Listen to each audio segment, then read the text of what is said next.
The night cycle on Haven 9 had always been quiet, a peaceful hum of distant machinery, and the soft shimmer of the asteroid shield shimmering like an artificial aurora across the stars. But on the night everything changed, the silence felt wrong. Too still, too perfect, like the entire station was holding its breath before a scream. In the dim maintenance tunnels beneath Deck 7, where shadows pooled like liquid metal, little Rek crouched behind a coolant pipe, his chest heaving, his fur slick with fierce sweat, his ears trembling as he listened to the voices he was never meant to hear, the low, guttural hiss of Krayt infiltrators, serpentine assassins whose armor blended with the dark, and whose knives tasted worlds long before their fleets did. Rek shouldn't have understood their language. Predator cubs his age barely understood their own. But terror sharpens instincts, and one phrase burned into his mind like fire. Begin the silent purge. Humans die first. His small claws dug into the metal grate. Every instinct told him to run, to curl up, to stay silent, but another instinct, one he didn't fully understand yet, one he learned from the humans who fed him, who protected him, who laughed with him, overrode everything else. Warn them. He slipped from the shadows with a desperate whimper, sprinting on tiny pads that smacked the metal with frantic, irregular taps that echoed like heartbeats through the corridor. Above him, the lights flickered once, twice, sabotaged, and when the emergency system failed to trigger, he knew the humans were asleep, unaware, defenseless. He pushed harder, forcing his little legs to carry him, claws scraping, breath ragged, tail dragging behind him like a shredded banner of fear. The station's architecture, built for taller species, loomed like a labyrinth of steel giants around him. Air ducts hissed, distant coolant vents exhaled cold blue mist that curled around his legs like ghostly fingers. Every shadow felt like a Krayt warrior waiting to slit his throat. But he didn't stop, not when he slammed into the cargo lift door and bounced back, not when blood dripped from his paw pads, not even when he heard footsteps behind him, heavier, deliberate, hunting. Rek forced himself through the service hatch, squeezing his small body between gears and wires that hummed with residual power. He ignored the sparks that singed his fur. He ignored the pain in his lungs. There was only one thought in his mind, louder than the alarms that refused to sound. Find the humans, wake them, save them. The hatch opened into the main living ring, where 312 humans slept in quiet quarters, lit only by soft blue night strips. To Rek, the hallway seemed impossibly long, door after door, nameplate after nameplate. He charged forward and slammed both paws onto the first door. "Awake!" he screamed, his child voice cracking. No response. He hit again. "Please wake!" His claws carved shallow scratches into the metal. Lights stayed off. Silence grew heavier. Then he ran to the next door. Slam, slam, slam. "Humans, please! They come!" His voice broke entirely, devolving into raw cries. One door flickered with motion inside. Then nothing. He darted left, pounding on another. Then another. Tears blurred his vision, but he forced himself onward, leaving streaks of blood and desperation on the floor, each impact echoing through the sleeping quarters like distant thunder. Somewhere a ventilation shaft clanged. Too loud, too close. The Krayt were moving. At last a door hissed open, blinding white light spilled out, and a towering silhouette stepped forward, hair messy, uniform half-buttoned, and a plasma sidearm instinctively raised. Lieutenant Mara Dorn blinked hard, confused, half asleep, until she saw him. A tiny cub collapsed at her feet, twitching, eyes wild, ribs heaving. "Rek?" she whispered, dropping to one knee. He grabbed her pant leg with trembling claws and sobbed, "They come! Krayt! Quiet! Kill all! Please wake humans!" The hallway seemed to exhale all at once. Mara's pupils contracted. She tapped her wrist comm. No response. Jammed. She checked the corridor feed on her door panel. Offline. She tried the alarm grid. Dead. Her breath stopped. Rek's voice shaking wasn't fear anymore. It was truth. She reached down, scooped the terrified cub into her arms and sprinted into the hallway shouting, "All personnel, wake up! This is not a drill!" Doors began popping open one by one as groggy humans emerged. Engineers, medics, technicians, soldiers, faces confused, half-armored, blinking in disbelief as they saw the tiny predator child clinging to Mara's uniform like a lifeline.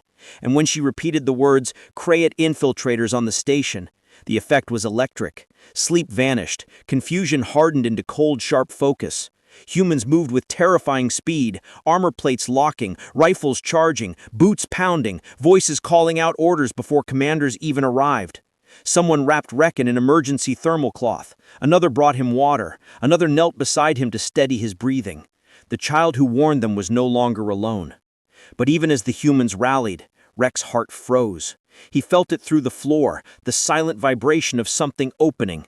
The Krayt had begun their advance, and across Haven 9, the first human lights finally flickered on. The moment Rex's warning reached Commander Reyes, she didn't waste a breath. She strode into the central concourse, wearing half her armor, fastening plates as she moved, barking orders that turned chaos into formation. Humans converged like a single organism, engineers sealing bulkheads, medics establishing triage zones, marines forming choke point lines. And right in the middle of the storm, the smallest creature in the station sat wrapped in a silver emergency blanket, shivering under the watch of two guards who treated him like a diplomatic envoy instead of a terrified orphan. The station thundered with human preparation, metallic clunks of weapons locking, the hum of energy cells charging, boots pounding on reinforced steel. But beneath it was a deeper silence, the tension before a catastrophic impact. Rex's ears perked. Something was wrong. The air pressure shifted, subtle but unmistakable, like a predator sucking breath before striking. "They hear," he whispered. Then louder, panicked, "They hear!" The hall lights flickered. Every human froze for a fraction of a second. Then, impact. A deafening boom reverberated through the concourse as the outer hatch blew inward, shards of white-hot metal sprang across the floor. A Krayt strike team surged through the breach like a tide of armored shadows, silent, precise, deadly. Each warrior stood twice the height of a human, with segmented exoskeletal armor that shimmered like oiled obsidian, and weapons that hissed with venomous energy. They expected confusion. They expected stragglers. They expected the station to be asleep. Instead, they found humanity awake, armed, and waiting. The first marine wall locked shields in unison, heavy kinetic barriers glowing blue, and braced against the incoming force. Bolts of Krayt energy impacted like meteors, blasting sparks in every direction, but the humans held, teeth gritted, boots sliding but never giving ground. Behind the shield wall, rifle squads rose in perfect sync and unleashed disciplined arcs of suppressive fire, their shots punching holes of white fire into the Krayt charge. The corridor erupted into chaos, screams, explosions, armor cracking, blades hissing, but through it all, humans moved with a unity the Krayt couldn't comprehend. Rex sat frozen, claws digging into the blanket, watching the species he admired turn into an unbreakable bulwark. They didn't fight with elegance. They fought with fury, clean, controlled, righteous wrath, the kind that rises when someone threatens a child under their protection.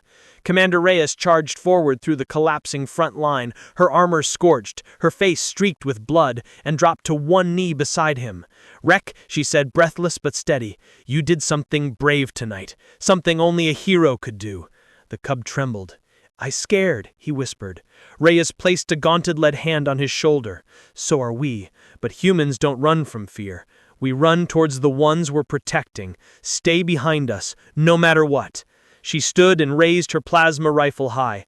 "Line shift! Phalanx push!" The front row stepped forward, shields slamming Krayt warriors back with a thunderous collision that shook the entire concourse.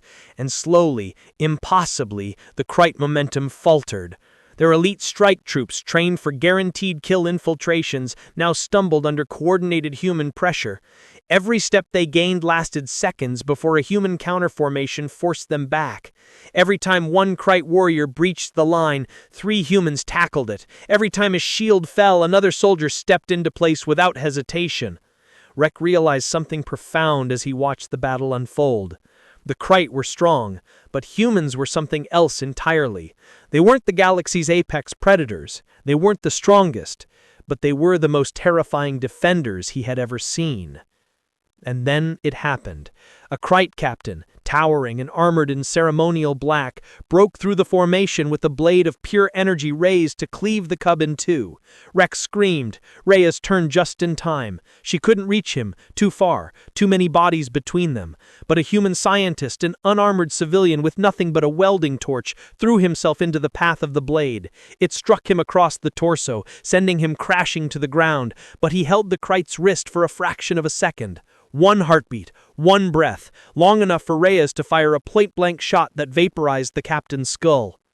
That was the moment the Krite realized their attack had failed. Not because of superior weapons, not because of numbers, but because the humans weren't fighting for territory or survival. They were fighting for a child who had warned them. A child who wasn't even human. The Krite retreated under heavy fire, fleeing back to their extraction point as Haven 9's defense cannons rebooted, thanks to the engineers who worked through the firefight with blood-slicked fingers. The outer doors sealed, lockdown engaged. Silence finally returned. Humans collapsed where they stood, exhausted, bleeding, shaking with adrenaline, but alive. Rek ran to Reyes, threw his small arms around her, sobbing into her armor. She knelt and held him tight. "It's okay," she whispered.